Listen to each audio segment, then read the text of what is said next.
All right, guys, welcome back to the ALGS channel. Hope you guys are all doing well and having a great day so far. We've got a good bit to discuss in today's video regarding some LCQ drama. Two of the top LCQ teams that should make it through, getting in a little bit of a heated discussion, and then also turning into some Twitter drama as well. A team at the London event right now popping off. Two teams have already solidified their spot into the winners bracket at the time of recording the video. However, at the time of recording the video, we are currently in game 2 of the second set of games for day 2. So that means you are obviously going to see a little bit more information progress on throughout the day. So at the time you're watching the video, the scores may have updated a little bit. So there may be more teams that have punched their way all the way through. Of course, we're going to cover all of those in the next video as well. I kind of thought about getting all the games done first and then making a video, but then I realized I did 3 sets a day, so it'd just be way too late in order to do so. So I kind of want to bring all the news and the topics that we have, show you guys where we're at right now, how things are looking, and also wanted to mention though some drama coming straight from the London event land. A team getting frustrated with the way that the tournament's being ran. A big team, by the way, tier 1 organization,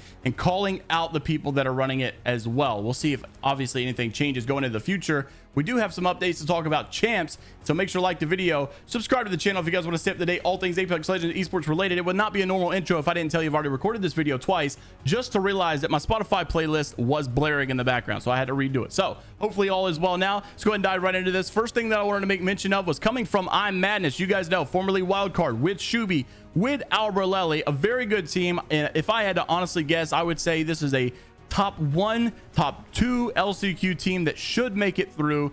And they obviously just got dropped from wildcard the other day, or, you know, mutually agreed to part ways, which I don't understand why exactly that would be. Well, Madness posted that Tech was hosting scrims over on Meat Lovers, another LCQ team that probably will find their way through. I feel like, you know, they're definitely one of the best teams in order to do so. Well, Tech had actually kicked Madness and their team out of the customs, or maybe just Madness, but of course they couldn't play without Madness.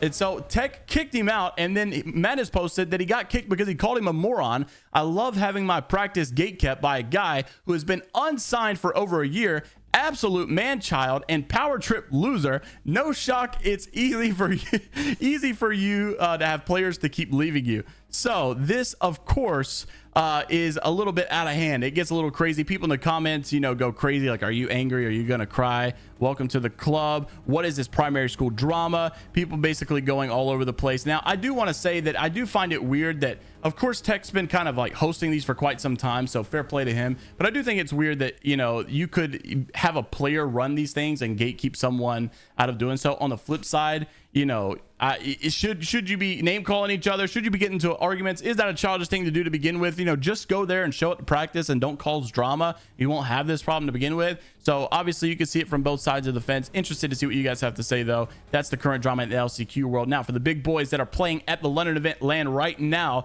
these are the score updates we have at the time of recording the video. Alliance is currently in a game. TSM is going to be playing again later in the day, but TSM currently not playing on the match sets we have right now. Alliance is. However, they are the only 2 teams that have already punched their way in, punched their ticket into the winners bracket. We do have some teams, I believe, that probably should be punching their way into the losers bracket, which is not something you want to claim early. I would imagine that ATH, Glitch Energy, Knock as well, probably going to have a hard time. You could argue that Aurora should. However, they did win game 1 at the time of recording this video of the set that they're going through.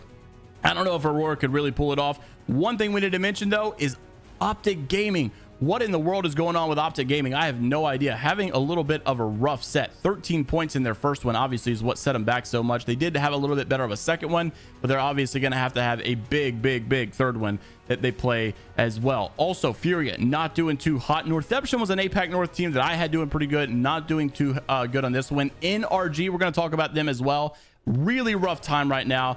Xset, I was not expecting Xset to have such a rough time, but they are. And FaZe having a rough time to begin with, bringing it back in the second set. They're doing pretty good now. They've got one more set to end the night off, and we'll see how they're able to do so as well. Also, the teams, like I said, Alliance, TSM punching their way in. Oxygen wins the first set of the day, B versus D. really good and almost punching their way into the guaranteed spot as well. 100 Thieves in 4th place, which is insane to see. Triple mouse and keyboard team, even Tech had kind of posted, you know, like, I've had no faith in these triple mouse and keyboard players, but they are just simply built different on land for 100 Thieves. And also you could argue that the APAC North squads have been doing so good with their mouse and keyboard players as well, because they're a little bit more likely to be on mouse and keyboard over in that region. However, Alliance, you could see yesterday's games, these guys popped off. Effect, all the players in the lobby, right, were right here. Effect was way over here. This guy was beaming like absolutely never before, and even posted that LAN is way easier than he thought it would be. Imperial How, after winning their set last night, post that he is the CEO and back in the house. So of course TSM fans are happy to see TSM doing pretty good, and hopefully all fares well. But one thing I wanted to mention is that NRG had posted, or I actually found out through the ALGS chat yesterday. You guys could see NRG obviously not doing good, 26th place. They're going to have a better set if they're going to be able to qualify for winners bracket. I was actually speaking with some players in the chat for ALGS, and they told me, I knew that NRG was not playing like all the scrims, but I didn't know they didn't play any. That's the assumption that I was under, is that they just kind of took a break. They were like, screw this. This isn't good practice. We're going to step away. To my knowledge now of what I was told yesterday by the chat, NRG has not played in any scrims, and that's just a horrible way to go about it. And of course, that is a major flaw and issue to have whenever you're competing at, like, you know, the highest level of the highest level. Even Dig Vibes had posted, bro, like, you know, this is honestly true. Lex had posted in a stream chat that, you know, NRG's mentality is, I'm not going to study scrims before my exams. ALGS, in what world does it make sense? It like literally pretty much never makes sense for them to do that. So I don't really know what this call is for NRG. I don't like the call. I really hate to see them do bad though, because I personally am a fan of the organization. I'm a fan of those players. I'm a fan of the, like, you know, the little bromance rivalry between Sweet Dreams and Imperial How. I don't want to see Imperial How succeed without Sweet Dreams succeeding to some degree, right? I want them to both be at the top and always kind of contesting each other. But, you know, I also wonder, is NRG fully in it at this point? Like, do they because it just seems like a lot of those guys are kind of out of the loop. They don't really enjoy it as much as they used to. Fair play to them as well. I guess you can't really blame them, but it's just honestly unfortunate news to see, and we'll just see how they could bounce back, if they can at all as well. Then also XSET, I'm just kind of so confused as to why XSET is having such a rough week. They were just so dominant and so strong for so long, and just suddenly not looking like the hottest team that they have been in the past. Though I also wanted to mention another tier 1 organization that we need to talk about is Snipedown on Team FaZe. So unfortunately, Snipedown has actually been starting the day off with the first games of the day twice in a row. Obviously, not every team has had to do this. However, Snipedown, you could argue, has had the short end of the stick, because at the beginning of these streams, they've had massive issues with disconnects and you know, lobbies crashing and so many problems and delays. And Snipe had actually shared these frustrations, calling out the way the ALGS has been doing this, saying, why have we not had test lobbies to run at the start of the day at this event? Both days have been an absolute joke to start, not to mention the command center with no comms, no cameras, no communication on holdups to the players. What a crap show that this has been. I love being the test dummies. I do love the fact that Apex is the type of game, sorry I didn't have this centered over here. I do love the fact that Apex is the type of game though that allows players to speak out like this. I know that may sound like a small thing to be thankful for, but you look at games like Call of Duty, you look at games like Overwatch, being that it's a franchise league, these players actually get pretty hefty fines if they speak out against the league, if they speak out against the game. Apex being a more open concept, I'm glad that they're able to do so, and I feel like it's about time someone puts their foot down and says something like this, especially when they're on the main stage there at the LAN.